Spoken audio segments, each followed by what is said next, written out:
శాసనములు గల ఆ 2 పలకలు మోషే చేతిలో ఉండెను. అతడు ఆ కొండ దిగుచుండగా ఆయన అతనితో మాట్లాడుచున్నప్పుడు తన ముఖ చర్మం ప్రకాశించిన సంగతి మోషేకు తెలిసి ఉండలేదు. అహరోనును ఇశ్రాయేలులందరూ మోషేను చూచినప్పుడు అతని ముఖ చర్మము ప్రకాశించదు కనుక వారు అతని సమీపింపవెరచిరి. మోషే వారిని పిలిచినప్పుడు అహరోనును సమాజ ప్రధానులందరూ అతని వద్దకు తిరిగి వచ్చిరి. మోషే వారితో మాట్లాడెను. అటు తర్వాత ఇశ్రాయేలులందరూ సమీపింపగా సినాయి కొండ మీద యెహోవా తనతో చెప్పినది యావత్తును అతడు వారికి ఆజ్ఞాపించెను. మోషే వారితో ఆ మాటలు చెప్పట చాలించి తన ముఖం మీద ముసుగు వేసుకొనెను. అయినను మోషే యెహోవాతో మాట్లాడుటకు ఆయన సన్నిధిని ప్రవేశించినది మొదలుకొని అతడు వెలుపలికి వచ్చే వరకు ఆ ముసుగు తీసివేసెను. అతడు వెలుపలికి వచ్చి తనకు ఆజ్ఞాపింపబడిన దానిని ఇశ్రాయేలుతో చెప్పాను. మోషే ముఖ చర్మము ప్రకాశింపగా ఇశ్రాయేలీయులు మోషే ముఖమును చూచిరి. మోషే ఆయనతో మాట్లాడుటకు లోపలికి వెళ్ళు వరకు తన ముఖం మీద ముసుగు వేసుకొనెను.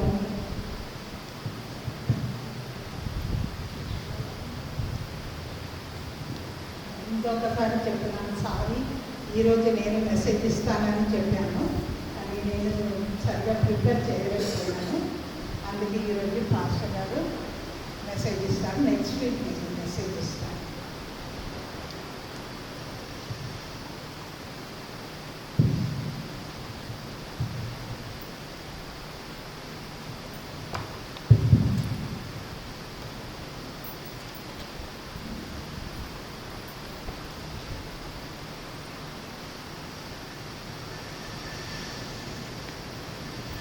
ప్రభునామములో అందరికీ వందనాలు. 35 ప్రింట్ తీశాను.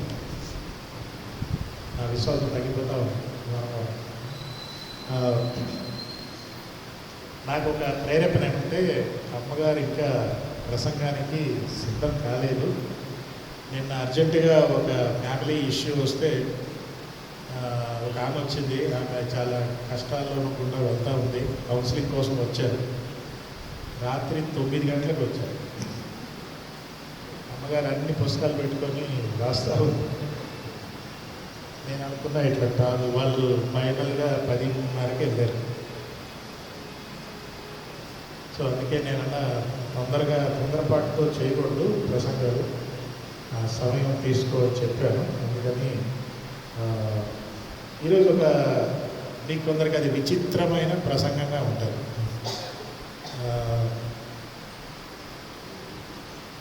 ఇది అయిన తర్వాత సబిత గారు ఉన్నారు. So you are going to ask some questions to the ladies, okay, based on the message. నేను మాట్లాడే అంశము మీకు అర్థమైపోద్ది. ముందుగా మా ఫ్యామిలీ పిక్చర్స్ కొన్ని చూపిస్తాను. అక్కడ మా అమ్మ పెళ్ళైన రోజు ఆమె పిక్చర్. ఆ క్రింద లెఫ్ట్ సైడ్లో ఇక్కడ మా కూతురు ఎస్తేర్ రాణి డ్రామాలో ఎస్తేర్ రాణిగా ఆమెని అలా మేకప్ చేశారు. మేకప్ అనే మాట. తర్వాత ఆమె ఒక పెళ్లి కోసమని పెళ్లి కూతురు వెళ్తుంటే అటు ముగ్గురు వెళ్తారు కదా కొన్ని పెళ్ళిలో, ఏమంటారు, బ్రైడ్స్ మెయిడా రైట్, ఓకే. దానికోసమని ఆమె వెళ్ళి ఫేషియల్ చేసుకుంది. అందుకే ఆమె మొహం మెరుస్తారు. ఇక మీరు ఇక్కడ చూసేది అది, దాన్ని ఏమంటారు, అది ఒక పశువా, పురుగా, పువ్వా? షూర్.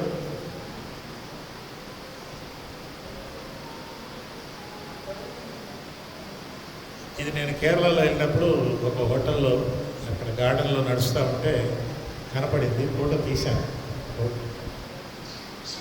ఇవి కొన్ని ఫోటోలు. 4 కార్నర్స్లో ఉన్న ఫొటోస్ నేను అమెరికాలో ఒక హోటల్లో ఉన్నప్పుడు ఆ హోటల్కి మంచి గార్డెన్ ఉండేది. ఆ గార్డెన్లో తిరిగితేనే ఆరోగ్యం వచ్చేది. You feel so healthy. ఇక్కడ ఇక్కడ మీరు చూస్తే దేవుని యొక్క సృష్టి, ఈ ఫ్లవర్స్ ఏది కూడా మేకప్ చేసుకోలేదు కదా. అది చూడండి, వైట్ కార్నర్స్ ఉన్న ఫ్లవర్ సపరేట్గా వేరే కలర్ వేసినట్టుగా అప్పుడప్పుడు చూపిస్తాను. చాలా ఫ్లవర్ ఫోటోస్ తీశాను, మీకు చూపిస్తాను. మరి ఈ ఫ్లవర్లో బటర్ఫ్లై రావడంతో దానికి ఇంకా అందం పెరిగింది. రైట్. సో ఈరోజు నేను మాట్లాడే అంశము గాడ్స్ ఫేషియల్, దేవుడిచ్చే ముఖకాంతి అనే అంశం మీద మాట్లాడాలని నేను అనుకుంటున్నాను. ఎందుకంటే ఫేషియల్ అంటే మనందరికీ తెలుసు. ఫేషియల్ మీలో ఇక్కడ ఎవ్వరు చేసుకోరు అంటే నేను నమ్మను. నేనేం చేతులెత్తమని అడగలేదు. నేను చెప్పింది ఏంటంటే ఇక్కడ అప్పుడప్పుడు చేసుకుంటూ ఉంటాము. ఇంకా ఎంతవరకు అంటే కొన్ని చర్చెస్లో గుడ్ ఫ్రైడే రోజు కూడా మేకప్ చేసుకొని వస్తారు. అది మొహమంతా మార్చుకొని రావాలి, దుఃఖంతో రావాలి, కానీ గుడ్ ఫ్రైడే కూడా ఫుల్గా. సో ఫేషియల్ అనే మాట మరి ఈ రోజుల్లో ఇది స్త్రీలదా పురుషులదా? ఎంత ఫాస్ట్గా చెప్పారు జవాబు. అందుకే ఈ ఫోటోలు కొన్ని చూద్దాం. ఏంటది? దీంట్లో పురుషులు ఎవరు, స్త్రీలు ఎవరు చెప్పండి. అందరు పురుషులేనా? అటు ఇద్దరు లేడీస్, ఇటు ఇద్దరు పురుషులు. మీసాలు కనపడుతున్నాయి.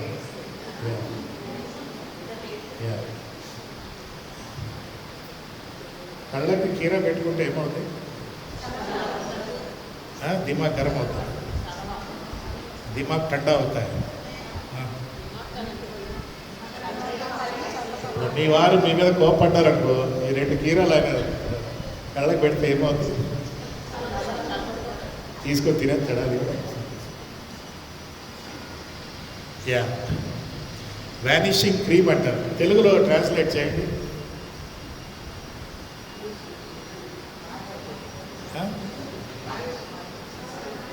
క్రీమ్ అంటే ఏంటి? మేగడ, అదృశ్యమయ్యే మేగడ అంటారు.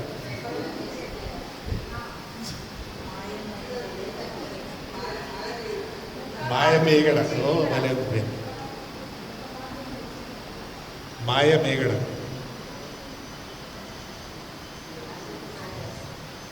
ఇద్దరు పిల్లలు ఈ ప్రశ్న అడిగారు. ఒకడు ఏమడిగాడంటే, ఏంటది వ్యానిషింగ్ క్రీమ్ ఎందుకు వాడతారు?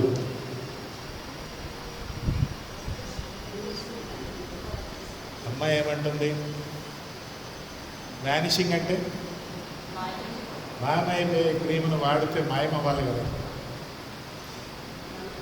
అమ్మాయి ఏమంటుందంటే, వ్యానిషింగ్ అవ్వటానికి కాదు, మరింత కనపడటానికి, ఎక్కువ కనపడటానికి వ్యానిషింగ్ క్రీమ్. ఎంత ఇంట్రెస్టింగ్ వర్డ్. అపోజిట్ వర్డ్స్గానే ఉంటాయి, కానీ అది వ్యానిషింగ్ క్రీమ్ అనే మాట. సో ఈరోజు దేవుని యొక్క ఫేషియల్, ఈ పిక్చర్ ఎవరిది? ఎవరికి జ్ఞాపకం వస్తుంది? ఎవరన్నా? మోషే. అది ఈరోజు మోషే జీవితాన్ని కొంతమంది చూద్దాము. ఇది అయిన తర్వాత సబిత గారు ముందుకు వచ్చి ఈ ఫేషియల్ అనేది స్త్రీలు ఎవరైనా ఉన్నారా బైబిల్లో అన్నదే మనం మిమ్మల్ని ప్రశ్న అడుగుతారు. సరేనా? నేను ఆమెకేం చెప్పలే, సడన్గా చెప్పాను. దేవుడిచ్చే ముఖకాంతి, దేవుడిచ్చే ఫేషియల్ అనే మాట. నేను ఐగుప్తు దేశం వెళ్ళినప్పుడు సీనాయి పర్వతం వెళ్ళాం. ఒక 6 hours బస్సులో, వాల్వో బస్సు. మళ్ళీ అక్కడ నుంచి 4 hours కొండెక్కితే పైన దేవుడు మరి మోషేకు తన వీపు మాత్రమే చూపించాడు అని మా టూరిస్ట్ గైడ్ మాకు చెప్పాడు అన్నమాట. ఇలా వెళ్ళాడు. వెళ్ళినప్పుడు ఒక చిన్న గుట్టలాగా ఉంటే ఆ గుట్టలో మోషే దిగి దాక్కొని దేవుడు అలా వెళ్తూ ఉంటే ఆయన వీపు మాత్రమే చూశాడు. ఆ మొఖం చూస్తే ఎవరు జీవించలేరు అని అంటారు. అయితే మోషే ఆ రాతి పలకలు తీసుకొని దిగి వచ్చేటప్పుడు ఆయన ఫుల్ ఫేషియల్ పెట్టుకొని వచ్చాడు. దీనినే డివైన్ ఫేషియల్ అంటారు. మనకి ఈ ఫేషియల్ కావాలి. ఎందుకంటే మనం ఒకరినొకరు చూసుకున్నప్పుడు ఆ దేవుని ముఖకాంతి మనలో రావడం చాలా అవసరం. లేకపోతే మనం వేరే వారి ముఖాలని రకరకాలుగా చూస్తాం, రకరకాల కొలతలు పెట్టి చూస్తాం, రకరకాల ఉద్దేశాలతో చూస్తాం. వారి ప్రాంతాన్ని బట్టి, క్యాస్ట్ని బట్టి, LIG, MIG, HIGని బట్టి ఇలా అన్నీ చూస్తూ ఉంటాం. అది కాదనమాట. దేవుని బిడ్డలంగా మనం అవతల విశ్వాసిని, వేరే విశ్వాసిని మనము దేవుని ముఖకాంతి వారు వారిలో చూడాలి, వారు మనలో కూడా చూడాలి. అందుకే ఈరోజు మనం మోషే గారితో ఇంటర్వ్యూ చేద్దాం. అయ్యా మోషే గారు, మీరు ఏమన్నా కాస్మెటిక్ క్రీమ్స్ ఏమైనా తీసుకెళ్ళారా? 40 రోజులు మీకు ఫేషియల్ తీయటానికి, అంటే మామూలుగా బ్యూటీ పార్లర్లో 4 hours అవుతుంది కదా కనీసం. 4 hours, 3 hours, పెళ్ళి అయితే 6 hours అంట. నేను దాన్ని చాలా ఖండించాను. మీరు మీ చివరి ప్రయాణము బ్యూటీ పార్లర్ నుండి కాదు, ఇంట్లో నుండి వెళ్ళాలి చర్చికి, పెళ్లి కూతురు అని చెప్పినప్పుడు దానికి ఈజీగా సొల్యూషన్ ఏంటో తెలుసా? ఆ బ్యూటీషియనే మా ఇంటికి వచ్చేస్తుంది. ఆమె ఇంటికి వచ్చి ఆమెనే తయారు చేసి పంపిస్తాం. సరేలే, ఏదైతే what ever it is, 4 hours, 6 hours పరమ జీవము నాకినివని ప్రకాష్ యశుడియన్ గారు, వీళ్ళ బావగారు, వాళ్ళ ఇంట్లో ఉండేది మాస్టర్. ఆయన కూతురు శైని అని పెళ్ళైనప్పుడు వెళ్ళేమో సాయంత్రం 5 గంటలకి, ఉదయం 9 గంటలకే తలకాయకి అన్ని రింగులు పెట్టుకుంది. ఇప్పుడు పెట్టుకుంటారో లేదో తెలియదు కానీ వెంట్రుకలు అలా చుట్టేసి అక్కడ రింగు, ప్లాస్టిక్ రింగ్, మళ్ళీ కొంచెం చుట్టేసి మళ్ళీ ప్లాస్టిక్ రింగ్, మొత్తం చూస్తే ఈ ఎవరిల్లు అనిపించింది. తర్వాత ఆ పిల్ల నవ్వితేనే ఓకే ఓకే ఈమెనే నా పెళ్లి కూతురు. ఉదయం 9 నుండి తయారైంది మొదలవడం, 9 నుండి మొదలుపెట్టి సాయంత్రం 5 గంటలకల్లా తయారై వచ్చింది. ఎందుకంటానంటే ఫేషియల్ మనం బాగా కనపడాలి, ఇంకా కాంతివంతమైన మొహం కలిగి ఉండాలి. తప్పేం లేదు, అది తప్పేం లేదు. కానీ దేవుడిచ్చే ముఖకాంతి ఎలాగుంటుంది అన్నది మోషే గారిని మనం అడుగుదాము. ఆయన దిగి వచ్చినప్పుడు ప్రజలు, అయ్యా మేము చూడలేకపోతున్నాం, కొంచెం మొహం కప్పుకున్నారు. ఆయనకే తెలియదు, ఆయన అంత ముఖకాంతి కలిగిన వాడుగా వస్తున్నట్టుగా మోషేకే తెలియదు. వీళ్ళు మాత్రం చూసి, సార్ మీరు మొహం కప్పుకోండి సార్, మేము చూడలేకపోతున్నాం. ఆ 40 రోజులు ఆయన దేవునితో ఉన్నట్టుగా మనం చూస్తాం. ముఖకాంతి గురించి 2-3 వచనాలు చూద్దామా? టగటగ చదవాలి. నంబర్ 1 నిర్గమాకాండము 34-30 మనం ఇందాక చదువుకున్నాం కదా. అతని ముఖ చర్మము ప్రకాశించదు. సో దేవుడు ఫుల్ ఫేషియల్ చేసి పంపించాడు. ఎన్ని రోజులు పట్టింది? 40 days. అది మళ్ళీ పర్మనెంట్గా ఉండిపోయిందా మోషేకి? ఏమైంది? మళ్ళీ ఎక్కడో కోపడ్డాడు. మళ్ళీ దేవుడు అన్నాడు, నువ్వు అక్కడికి వెళ్ళడానికి వీల్లేదు, నీకు పర్మిట్ ఇంతవరకే, అక్కడ కానాన్ దేశానికి నీకు పాస్పోర్ట్ లేదు, నేను ఇక్కడే ఆపేస్తున్నాను అన్నాడు. ఎవరితో? దేవుని ముఖకాంతి పొందిన వ్యక్తి. కాబట్టి ముఖకాంతి అన్నది ఏదో అప్పుడప్పుడు అనుభవాలు కాదు, ఇది మనం ఎప్పుడు కూడా మన జీవితం ఆయన సన్నిధిలో ఉంటే ఆ ముఖకాంతి ఇదే ఫైనల్, ఇంతకంటే ఇంకా ముఖకాంతి లేదులే అని కాదు. మనం ఇంకనూ అంచెలంచెలుగా ఆ యొక్క దేవుని దగ్గర ఎంత దగ్గరగా వస్తే, ఆయనకి ఎంత సన్నిహితంగా ఉంటే ఆయన చర్మం ఆయన చూస్తే మనము ఆయన ముఖకాంతి కలిగి ఉంటుంది. అతని ముఖ చర్మము ప్రకాశించను. ఇంకో వచనం చూద్దాం, మత్తయి సువార్త.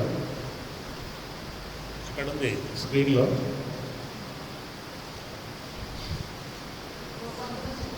రూపాంతరం సీన్ అన్నమాట. ఆయన ముఖము సూర్యుని వలె ఉండెను, ప్రకాశించెను, సూర్యుని వలె ప్రకాశించెను. ఈ ముఖకాంతి అనే అంశం మనం చూస్తాం. ఇంకో వచనాన్ని చూద్దాం. మిమ్మల్ని అడుగుతాను ప్రశ్న. ఆయన చూస్తూనే వాళ్ళందరూ ఆయన ముఖము చాలా ప్రకాశించింది అన్నారు.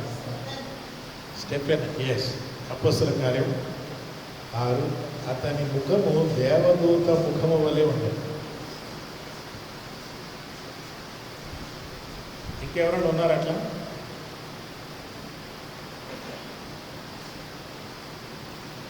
అది నీకు వదిలేస్తాను.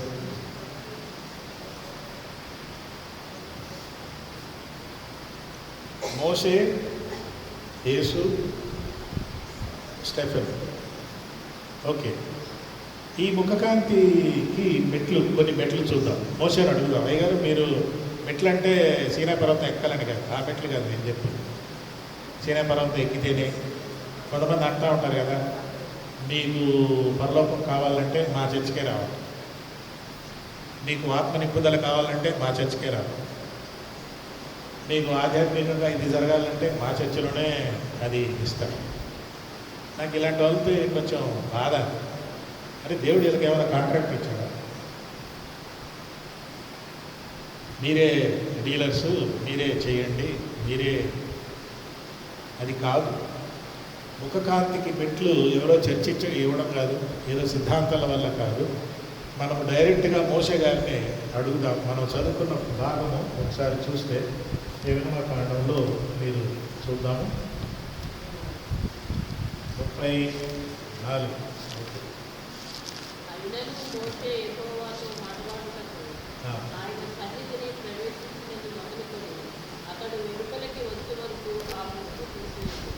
వేయకుండా ఉన్నాం. ఓకే, ఇప్పుడు మనం ఏం చూద్దామంటే,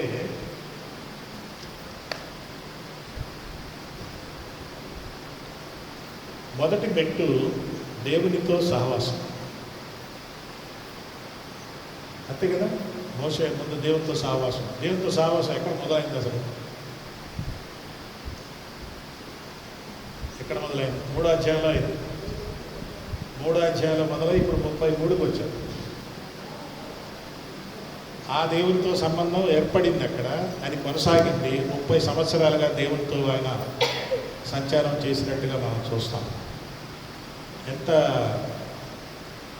ఇంట్రెస్టింగ్ ఆస్పెక్ట్గా మనం ఇక్కడ గమనించవలసింది అన్నమాట. ఎవరో వీడియో పంపమన్నారు, అందుకే అది కూడా తీస్తా ఉన్నాను. చూద్దాం ఎలా వస్తుంది. దేవునితో సహవాసం ఎక్కడ మొదలైంది? మండుపదలో దేవునితో సహవాసం మొదలైంది.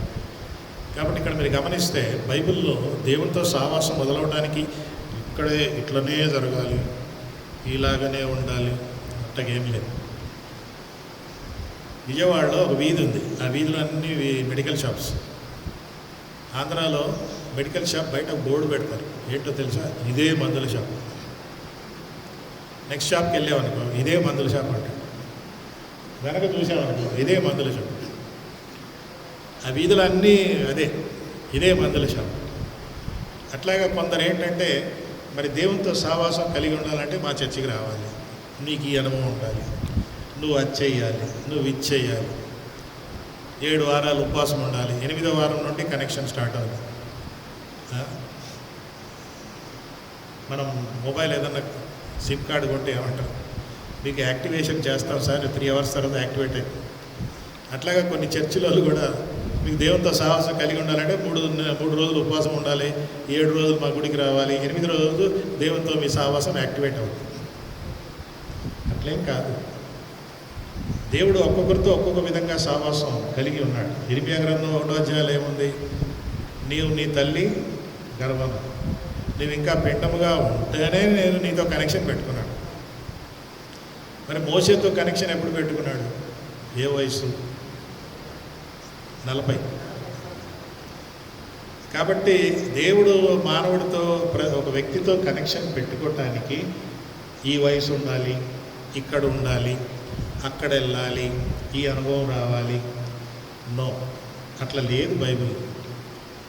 అది లేనప్పుడు వేరే వాళ్ళని మనం ఒత్తిడి చేసి నీకు అనుభవం లేదు కాబట్టి నువ్వు వేస్ట్, నీకు అనుభవం రాలేదు కాబట్టి నువ్వు వేస్ట్. నో.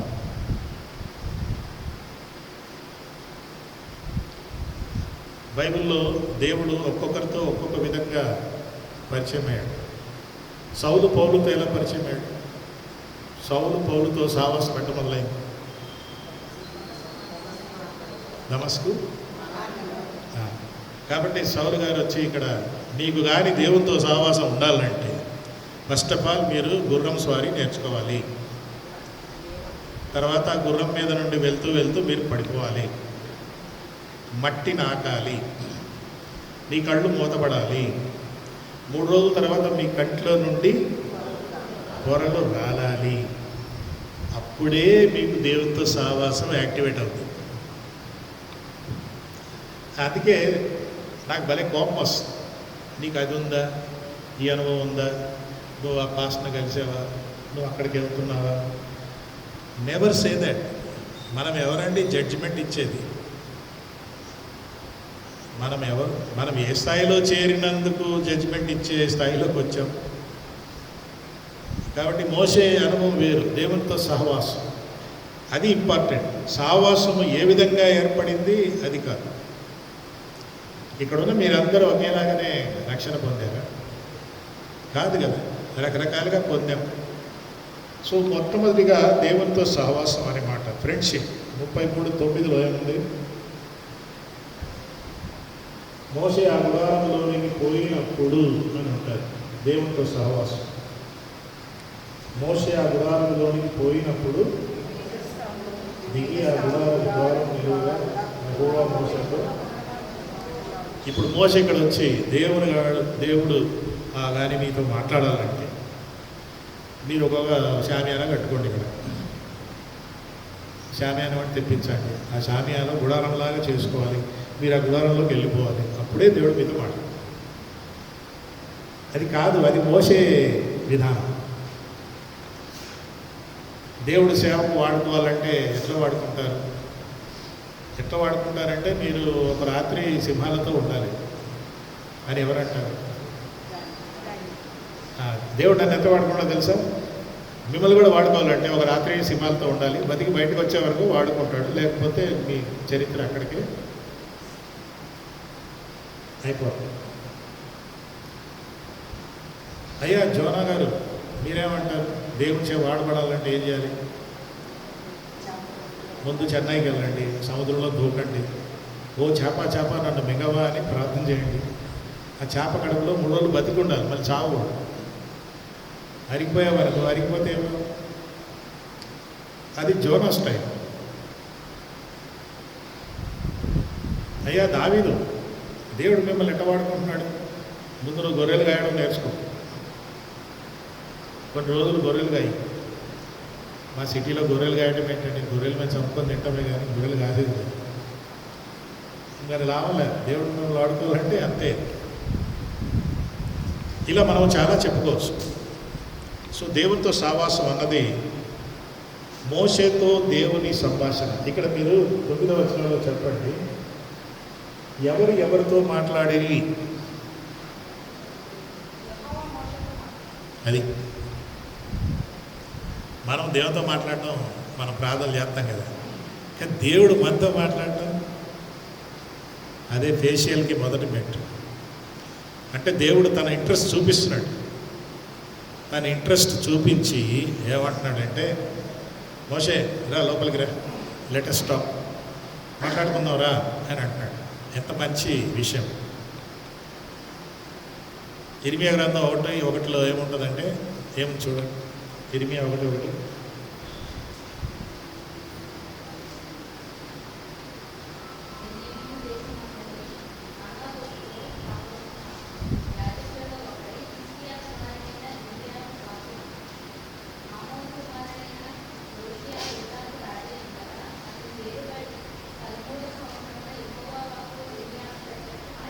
యెహోవా వాక్కు ఇర్మియాకు ప్రత్యక్షమైనది. ఎవరితో మాట్లాడిరి?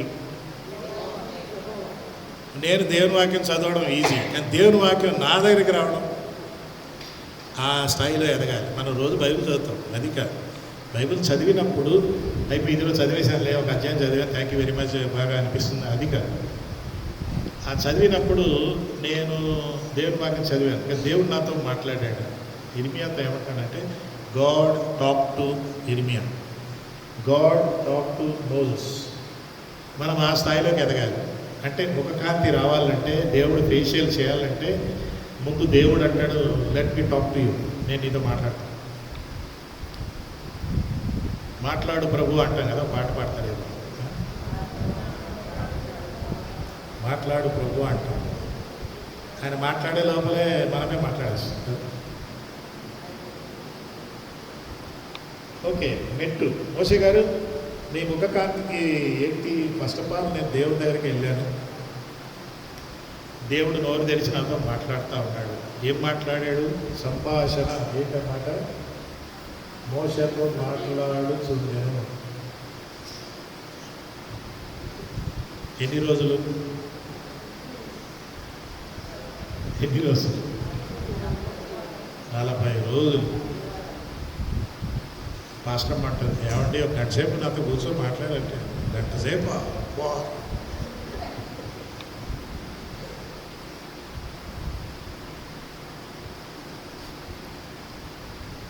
40 days. 40 days దేవుడు మోషేతో మాట్లాడటంలో దేవునికి బోరుగొట్టలే, దేవుని మాట వినటానికి ఈయనకి బోరుగొట్టలే. అది ఒక కాదు. దేవుడు కొంచెంసేపు మాట్లాడితేనే ప్రభు నిద్ర వస్తుంది, ఆవలింపులు ఉన్నాయి, చాలే అంటే, అరే ఇంకా నేను ఫేషియల్ ఒక డబ్బానే ఇవ్వలేదు, నీకు ఏదైనా పూయాలంటే ముఖానికి ఈ డబ్బా ఇవ్వడానికి కూడా టైం ఏంటి. రెండో మెట్ మోషే గారు. అందుకే ఇక్కడ ఒక విషయం తెలుసుకున్నాం, దేవునితో వ్యక్తిగత సంబంధం లేకుండా సహవాసానికి వస్తే అది మతం అంటారు, ఆచారం అంటారు.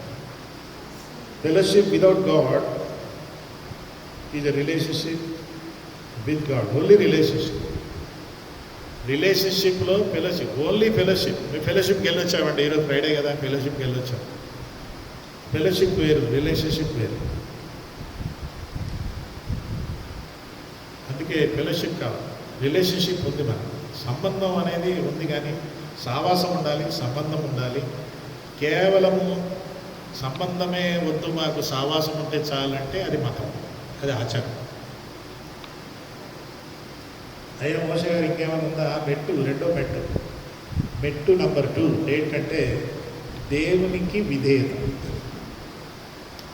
దేవునితో సావాసము ఉన్నట్టు ఎట్ట తెలుస్తుంది? విధేయత లేదు. మళ్ళీ సావాసం ఉందని చెప్పుకుంటే సరిపోదు. You cannot say you have fellowship with God without obeying. విధేయత అనే మాట ఇక్కడ మనం చూస్తాం. దీనికి ఒక వచనం, 7వ వచనం. అంతటా మోషే గుడారమును తీసి పాలెము వెలుపలికి వెళ్ళి పాలెమునకు దూరంగా దాన్ని వేసి దానికి ప్రత్యక్షపు గుడారమును పేరు పెట్టాడు. యెహోవాను వెతికిన ప్రతి వాడును పాలెమునకు వెలుపలనున్న ఆ ప్రత్యక్షపు గుడారముకు వెళ్ళుచూ వచ్చాడు. ఆ గుడారంలో మోషే వెళ్ళినప్పుడు విధేయత. ఎందుకంటే దేవుడు రమ్మన్నాడు, దేవుడు రమ్మన్నాడు. Hello, I want to talk to you. ప్రభా నేను బిజీగా ఉన్నానంటే, బిజీగా ఉంటే మరి నీ ఇష్టం. సావాసం రావాలంటే విధేయత ఉండాలి. మన పిల్లలు మనతో మంచి సావాసం ఉంటే మనతో మాటలు కూడా ఈజీగా వింటారు. సరైన సావాసం సంబంధం లేదనుకో, వాళ్ళని మనం ఫోర్స్ చేసి జబర్దస్త్ మాట వినట్రా అని చెప్పే సందర్భం ఉంటుంది. అందుకే దేవుడు చెప్పినది చేశాడు. గుడారములోనికి 9వ వచనంలో మరి మోషే ఆ గుడారములోకి పోయినప్పుడు మేఘస్తంభము దిగి ఆ గుడారపు ద్వారమును నిలవగా ఆ గుడారములోనికి పోయినప్పుడు దేవుడు రమ్మన్నాడు. నేను మాట్లాడాలి బాబు, ఓకే వస్తానండి. ఇప్పుడు 30 అధ్యాయాల ముందుకు వెళ్ళండి, వెనక్కి వెళ్ళండి. అక్కడ కూడా మాట్లాడాడా దేవుడు? అక్కడ కూడా మోషే విధేయత చూపించాడు. ఎలాంటి విధేయత? చెప్పులు వదిలేసే బాబు, మరి ఇక్కడ ఈ 33లో చెప్పులు వేసుకొని ఉంటాడా? లేదు కదా, వేసుకున్నాడా? అక్కడ వేసుకోలేదు కాబట్టి ఇక్కడ కూడా వేసుకోలేదు. గుడారంలోనికి వెళ్ళాడు అంతే. నీవు నిల్చున్న స్థలము పరిశుద్ధ స్థలము. అక్కడ గుడారం లేదు కదా, సీనా పర్వతం గుడారం లేదు. మరి ఇక్కడ గుడారం ఉంది కాబట్టి చెప్పులు తీసే బాబు అని చెప్పే అవసరం లేదు. అక్కడ పరిశుద్ధ స్థలం, కేటాయించబడిన పరిశుద్ధ స్థలం. ఓకే, విధేయత అంటారా? ఓకే, విధేయత మేలు అన్నారు ఒక దగ్గర. ఏంటి, దేనికి? బలులు అర్పించుట కంటే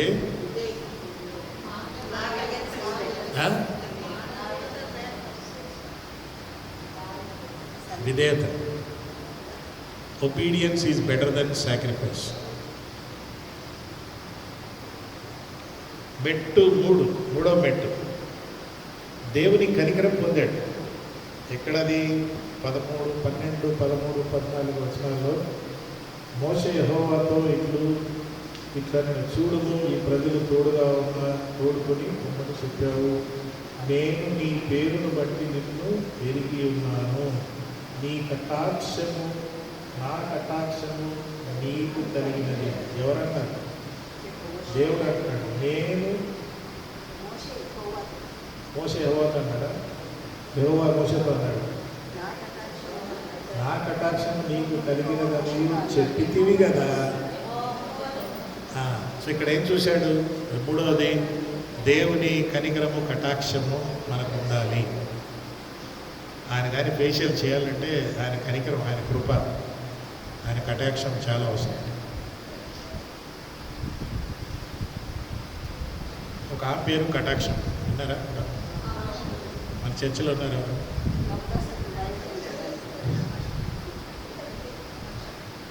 కటాక్షం, ఓకే. శ్రీకాకుళంలో ఒక ఆయన ఉన్నాడు, ఆయన పేరు మంచి సమరయుడు. ఆయన పేరే మంచి సమరయుడు, బ్రదర్ మంచి సమరయుడు. చీరాలలో ఒక పాస్టర్ ఉన్నాడు, ఆయన పేరు బ్రదర్ దేవుని దయ, పాస్టర్ దేవుని దయ గారు. నేను ఆయన ఇంట్లో 2 రోజులు ఉన్నాను. ఆయన ఎట్లా పిలవాలో అర్థం కాదు నాకు. ఏదో సోప్ కావాలంటే బ్రదర్ దేవుని దయ గారు సోప్ కావాలి.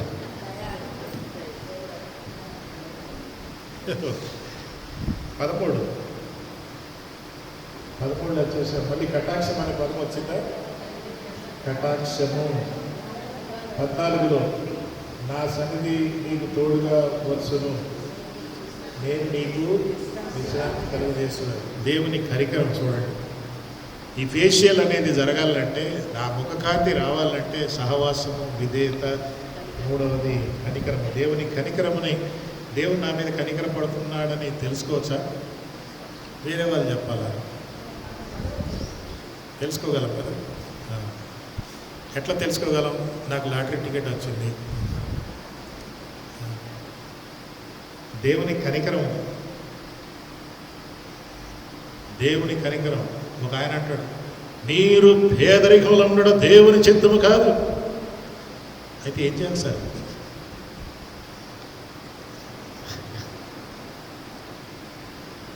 మీరు అద్దె ఇంట్లో ఉండడం దేవుని చిత్తం కాదు. దేవుడు మీకు త్వరగా ఇల్లు ఇవ్వబోతున్నాడు. హల్లెలూయా. కనికరం. నాతో ఒక ఆయన అన్నాడు, ప్రార్థన చేసి మీరు త్వరలో అమెరికా వెళ్ళబోతున్నారు. వెళ్ళటానికి 17 సంవత్సరాలు బట్టి. త్వరలో అంటే 17 సంవత్సరాలు. ఎందుకంటున్నానంటే, ఇట్లా దేవుని కనికరాన్ని మనమేదో ప్రసాదించినట్టు కాదు. ఆయన కనికరం అక్కడి నుంచి వస్తుంది. దేవుని కనికరం. ఓకే. 17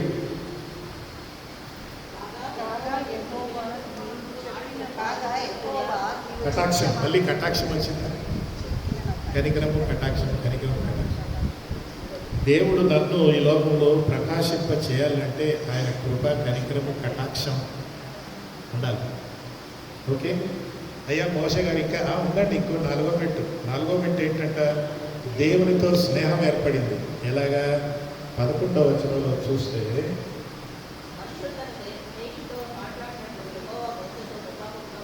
అది అది దోస్తీ హోగియా. బైబిల్లో స్నేహితుల గురించి గొప్పగా ఒక మాట ఉంది. ఏంటి?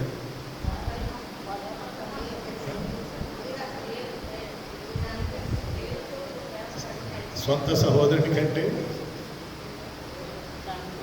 ఉందా? నిజమైన స్నేహితుడు విలువైన ఆ, నిజమైన స్నేహితుడు సొంత సహోదరుడు విడిచిపెట్టాడేమో కదా. తప్పిపోయిన కుమారుడు అన్న ఏం చేశాడు? ఆడ పనికిమాలోడు మళ్ళీ వస్తే వాడికి పెద్ద బిర్యానీ పెడతావా, నాకు ఎప్పుడైనా మసాలా దోశ ఇచ్చావా అంటాడు. స్నేహితుడు అనే మాట యోహాను సువార్త 15:15.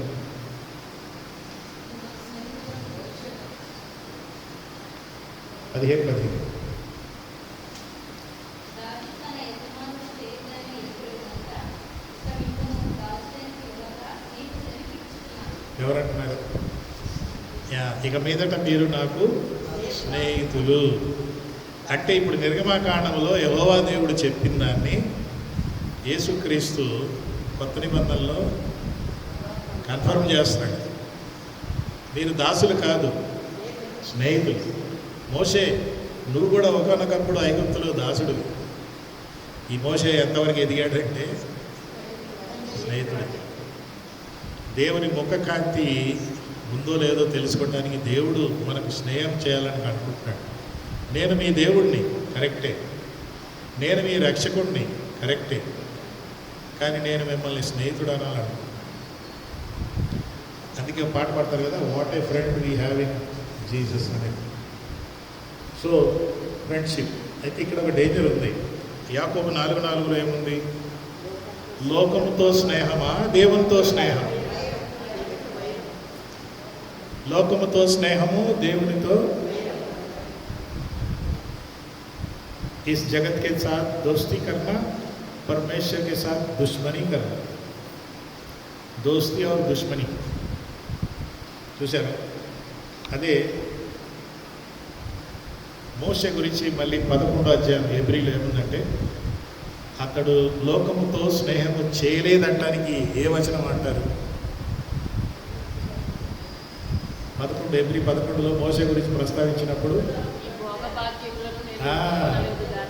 మోషే లోకముతో స్నేహం చేయలేము, అందుకే బానిసత్వాన్నే కోరుకున్నాడు.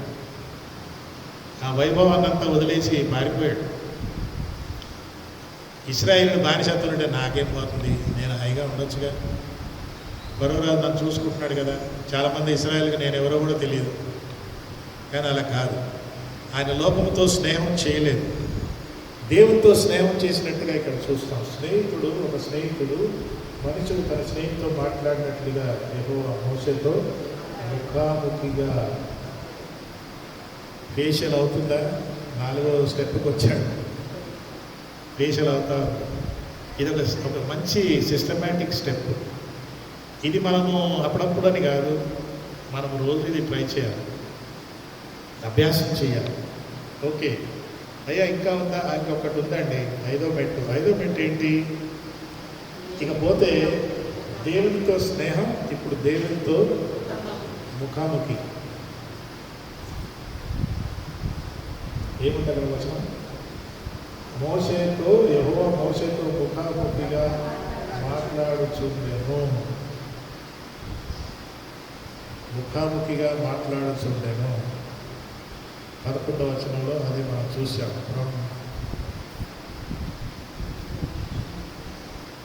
మండు పొద లేదు ఇప్పుడు డైరెక్ట్ ఆ మండు పొదకే తట్టుకోలేదు. కానీ ఆధ్యాత్మికంగా ఎంత ఎదిగాడంటే ముఖాముఖిగా అనుభవానికి ఎదిగాడు. మనం అట్లా ఎదగాలి. గౌరవముఖాలు ఒకరు చూసుకొని మనం ఓర్చుకోలేనప్పుడు ఇక ఆయన మొహం ఏం చూస్తాం, లేక ఆయన ఆ మొహం మీకెందుకు చూపిస్తాడు? మనం ఎంత వెనక్కి వెళ్ళిపోతున్నాం కదా, ఎంత వెనక్కున్నామో లేక ఎంత తక్కువలో ఉన్నామో గ్రహిస్తాం. ఆ మండుపోద, నేను అక్కడ వెళ్ళాను, సీనా పర్వతం పైన వెళ్ళాను. ఆ కింద ఏమో మండుపోద ఉంది, ఒక చెట్టు పెట్టారు అక్కడ. ఇదే మండుపోదు అనేవారు. అక్కడున్న ఆవులన్నీ పీక్కొని తినేసుకొని తీసుకొస్తున్నారు జనాలు. మండుపొద నుండి ముఖాముఖి అంటే ఎంత ఎదిగి ఉంటాడు. ఈ ఎదుగుదలలో కష్టాలు రాలేదా?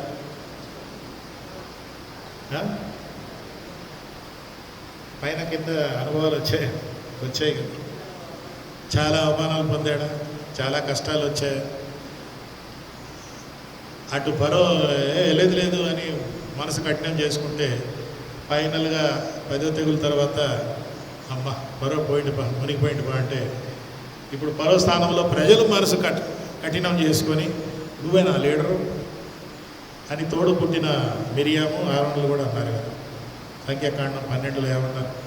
నువ్వే నా లీడరు. ప్రజలు సనుగుకొని ఈ మాంసంగా ఇంకేం లేదా, మాంసం పెట్టవా, ఈ మన్నా ఉస్మానియా బిస్కెట్ లాగా ఉంది, ఇదేవాడు తింటాడు, మాకు మాంసం పెట్టవా లేదా. అన్ని సనుగుడు గొరుగుల్లో కూడా మండుపద నుండి ముఖాముఖి అనుభవానికి వచ్చింది.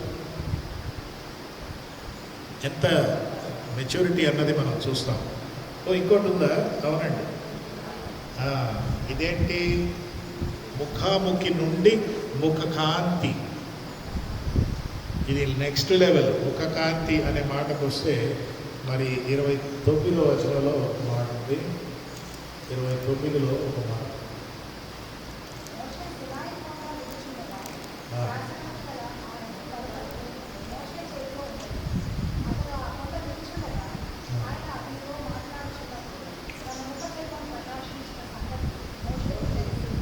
మోషేకు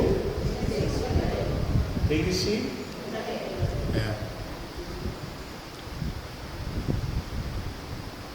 తెలిసి ఉంటే తప్ప, తెలిసి ఉండకూడదా? ఏమంటారు? ఆయనకు తెలియదంట. నేను పరిశుద్ధంగా ఉన్నాను, నాలో ముఖకాంతి ఉన్నదని వేరే వాళ్ళు చెప్పాలి, నేను చెప్పుకోకూడదు. మేమంతా పరిశుద్ధులమండి, ఎందుకు మేము పలానా చర్చికి వెళ్తాం, అది డబ్బాలు వాయించుకోండి. ఇక్కడ మీరు చూస్తే ఆయన ఎంత లెవెల్కి వెళ్ళిపోయాడంటే, ఎంత లెవెల్ అంటే ఇక్కడ మోషే నుండి ఏమి రావట్లే. మోషే ఎంత పవిత్రంగా చేయబడ్డాడంటే, ఎంత పాలిష్ కొట్టాడంటే, దేవుని ముఖకాంతి ఈయన మీద పడి ఈయన నుండి ప్రతిబింబిస్తారు. మన మట్టుకు మనం ఏం చూపించేది లేదు అక్కడ. మనము ఎంత పరిశుద్ధంగా ఉండగలిగితే అంతగా ఆయన్ని మనము రిఫ్లెక్ట్ చేస్తాం, ప్రతిబింబిస్తాం. అందుకే స్టెఫెన్ చూసి ఏమన్నారు?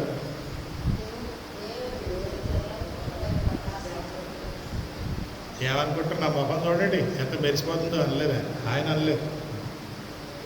ఆయనకు తెలియదు కూడా మనం పరిశుద్ధంగా ఉంటున్నామో లేదో అని. మనం ఏదో ప్రజలకు తెలిసిపోదు,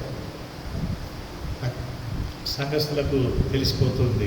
ఓకే, ఇంకా ఉందండి దేవుని ముఖకాంతి. ఇప్పుడు ఫైనల్గా లాస్ట్ స్లైడ్. అయితే ఈ ముఖకాంతికి మూల్యం చెల్లించాలి. You have to pay a price to get it. ఎందుకంటే ఆదికాండంలో మీరు చూస్తే తన పోలిక చొప్పున తన స్వరూపములో సృష్టించాను అంటే ఏంటి? ఆదాము దేవుని ముఖకాంతి కలిగినోడేనా కదా? మరి ఇప్పుడు ఆ ముఖకాంతి ఏమైపోయింది? పోయి పాపం చేసినందువల్ల సాతానుడు వచ్చి ఆ ముఖం మీద మసిపూసేశాడు. ఇప్పుడు ఆ మసి తుడుపుకోవటానికి మానవుడు ట్రై చేస్తానే ఉన్నాడు అప్పటి నుంచి. ఎంత తుడుపుసుకున్నా అది ఎక్కువైపోతుంది. ఈ మధ్యలో రకరకాల మతాలు, డినామినేషన్లు వచ్చి ఈ మా క్రీమ్ పూసుకుంటే అది పోతుందిరా బాబు అంటే అది పూసుకుంటే పోలే. ఎందుకంటే ఇప్పుడు మానవుడు ఈ ముఖకాంతి పోగొట్టుకున్నాడు. ఈ ముఖకాంతికి మూల్యం చెల్లించాలి. అందుకే యెషయా గ్రంథం 53లో ఒక మాట ఉంటుంది. ఇది చెప్పి ఆపేద్దాం.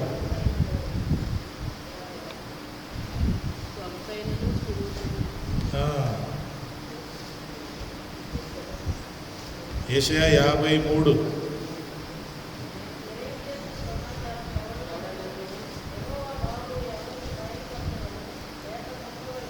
అతనికి ఒక వచనం ఉందిలేండి. అతనికి స్వరూపము సొగసైనను లేదు. మోషే కొండ నుండి దిగి వస్తే ఎంత సొగసు, ఆదాము సృష్టించబడినప్పుడు ఎంత సొగసు. దేవుని స్వరూపము, స్వరూపము, సురూపము. బ్యూటిఫుల్ యాడమ్, దేవుని స్వరూపం కలిగిన వాడు. అది పోయింది కాబట్టి ఇప్పుడు ఈ యొక్క రెండవ ఆదాము ఏం చేశాడంటే ఈ కోల్పోయిన కురూపాన్ని, ఆ సొగసును ఆయన ఇవ్వడానికి ఇష్టపడ్డాడు. అందుకే ఆయన సిలువలో మన కోసం చనిపోయిన. యెషయా గ్రంథం 61:3 చూడండి.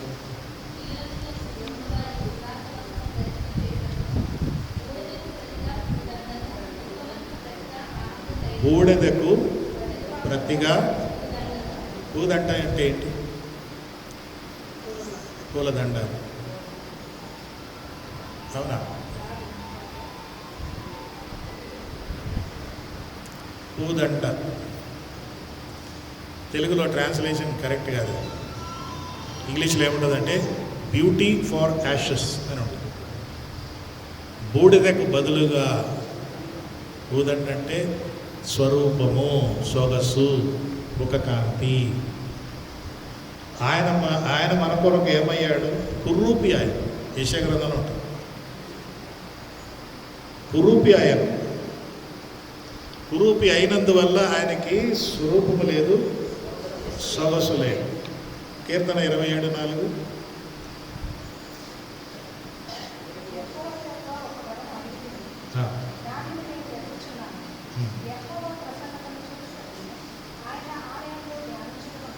యెహోవా ప్రసన్నతను, యెహోవా ప్రసన్నత, so that I may behold the beauty of the lord అని అంటారు. Behold the beauty of the lord. So యేసుక్రీస్తు సిలువలో ఏమయ్యాడు? కురూపి అయిపోయాడు. సొగసు లేకుండా, రూపం లేకుండా అయిపోయాడు. ఎందుకంటే నీకు నాకు ఆ ఫేషియల్ ఇవ్వటానికి ఆయన ముఖం మీద ఉబ్బిశారు, అన్నీ చేశారు. కాబట్టి ఈ యొక్క ముఖకాంతి, ఈ ఫేషియల్, దేవుడిచ్చే ఈ ఫేషియల్ మనకు కావాలంటే ఉచితంగానే ఇస్తాడు, కానీ దానికి ఒక విలువ దేవుడు కట్టాడని తెలుసుకోవడం చాలా అవసరం. ఓకే. సో స్వరూపము, సొగసు లేదు. అలాంటి వారికి ఆయన రూపం ఇచ్చాడు, సొగసు ఇచ్చాడు. Savita Kamya, just 2 minutes. బైబిల్లో నాకు 2 లేడీస్ జ్ఞాపకం వస్తున్నారు. వారి బతుకులు స్వరూపమై సొగసు లేని బతుకులు. ఎవరు? జస్ట్ ఆస్తి. Who are those ladies?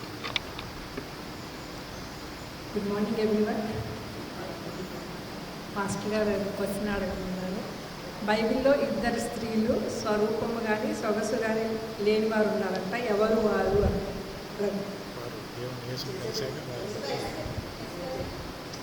యేసుని కలిసిన తర్వాత వారి బ్రతుకులు మారిపోయినాయి. ఎవరు?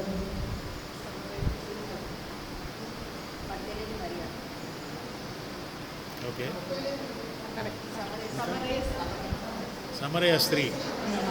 సమాజము ఆమెకి రూపం లేకుండా చేసింది. యేసును కలిశాక ఆమె కురూపాన్ని ఈయన తీసుకొని, ఈయన కురూపి అయి ఈయన సొగసు ఆమెకి ఇచ్చాడు. ఇంకెవరు? మగ్దలేని మరియా. ఇంకా పాత నిబంధనలు ఎవరైనా ఉన్నారా?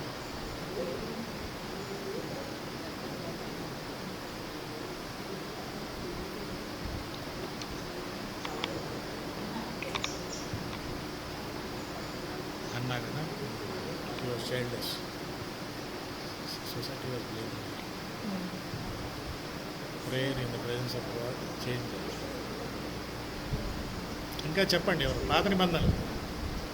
పాత నిబంధనలు ఎవరైనా స్త్రీలు అలాగా ఉన్నారంటే మీకు తెలిస్తే చెప్పండి. రాహాబు. రాహాబు. రాహాబ్. ఆశ్రమ్ గారు అన్నారు. ఇంకా ఎవరైనా తెలుసు? రాహాబు ఒక వేశ్య. సమాజంలో ఆమెకి స్వరూపము లేదు. ఫిజికల్గా అందగత్తేమో కానీ దేవుని దృష్టిలో సమాజంలో స్వరూపం లేని వ్యక్తి. ఆమె మరి దేవుని ప్రణాళిక లొంగిపోయింది కాబట్టి స్వరూపం అనేది వచ్చింది, దేవుడిచ్చిన స్వరూపం. ఇంకా ఎవరన్నా పాత నిబంధనలు? Naomi, Ruth. Naomi, Ruth. Ruth అదే వెయిట్ చేస్తున్నారు. రూతు గురించి ఎవరు చెప్తారా? చెప్పారు కదా Ruth. Ruth, Naomi. Ruth Naomi అంటున్నారు. వీళ్ళిద్దరిలో ఎవరికి సొగసు లేదు? ఇద్దరికీ లేదు. ఇద్దరికీ లేదు. ఆమె నయోమి ఏమన్నది? ఆమె గురించి నీచంగా మాట్లాడు. నా బతుకు నాకు మారాలాగా ఉంది అన్నది. చేదు జీవితాన్ని దేవుని నడిపింపుకు వాళ్ళు విధేయులైనప్పుడు జరిగింది. ఇంకా ఎవరైనా తెలిసిన వాళ్ళని చెప్పండి.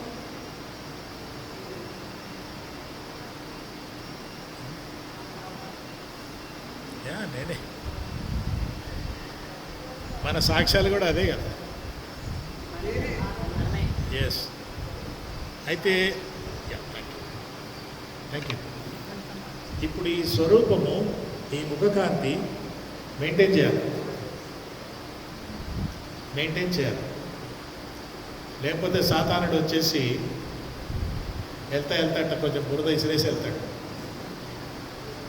అది నాకు తెలియదు కూడా. సో అది మెయింటైన్ చేయాలంటే కొన్ని సూత్రాలు మీకు చెప్పాను. నోట్స్ కూడా తయారైంది, నోట్స్ కూడా ఇస్తాను. దేవుడి మాటలు దీవించగా ప్రార్థన చేసుకున్నాం. ప్రభువా, నీ వాక్య కొరకు వందనాలు. సొగసు స్వరూపము కలిగిన ఆదాము అది పోగొట్టుకున్నాడు.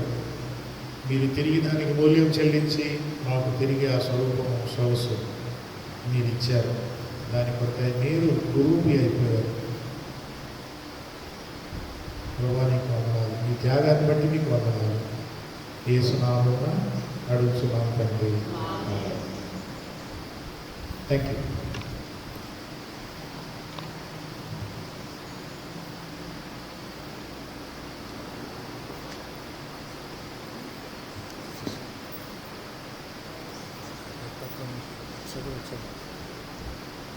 సిస్టర్